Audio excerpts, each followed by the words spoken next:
Number 8. This guy's going to be a challenge. Okay. This guy's not going to be easy. We have an n. We have an n plus 2. We have an n plus 4.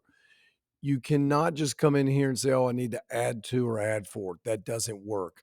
As I've explained earlier, if you have a fraction 1/2, you can't just come in here and let's say add 3 and add 3, because that would be 4/5. And you know 4/5 is not equal to a half. So that trick does not work. So this is an n plus 2 as a whole. This is n plus 4 as a unit, as a single piece. So this n is going to have to be multiplied by an n plus 2 and an n plus 4. That's going to be our common denominator. Common denominator for each of these is going to be an n plus 2, and an n plus 4. So this 2 up top is going to have to be multiplied by an n plus 2 and an n plus 4. That's going to be a little tricky, but we're going to do it in a minute. This n plus 2 is going to have to be multiplied by an n, so it's going to be multiplied by an n, and an n plus 4, and an n plus 4.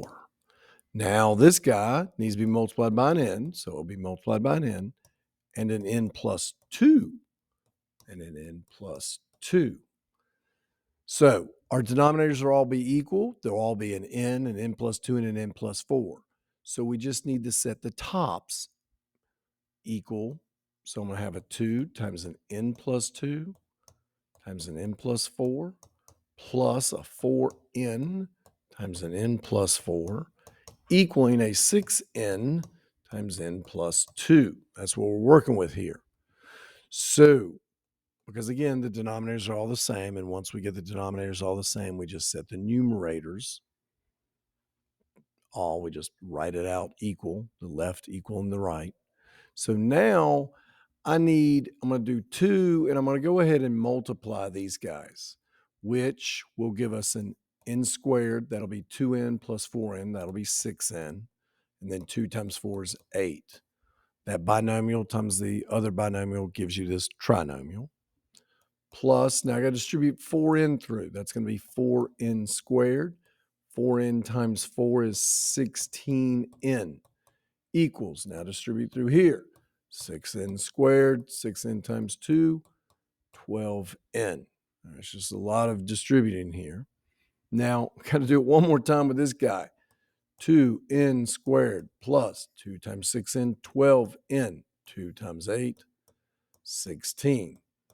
Plus the 4n squared plus 16n equals 6n squared plus 12n. All right, let's put things together. 2n squared plus 4n squared gives me 6n squared. Plus 12n plus 16n is 28n. Plus the number 16 equals this 6n squared plus 12n. Now, if I subtract my 6n squareds, notice I have one on each side. They go away. So now we just have 28n plus 16 equals 12n. We're getting somewhere now. Let's move our n over to the other side to get my number by itself. And over here, look at this, negative 16n. Wow. Divide by negative 16, what are you going to get? N is negative 1. Who would have thought we've gotten a beautiful answer like that? Also, we got lucky with the fact, or I designed it nicely, that these 6n squareds disappeared. Otherwise, we would have had to get a lot more complicated. But again, we're not going to do that. I'm just interested that you can do all the math here, which is a lot of math. Take your time, and it won't be too difficult if you just slow down and think what you're doing.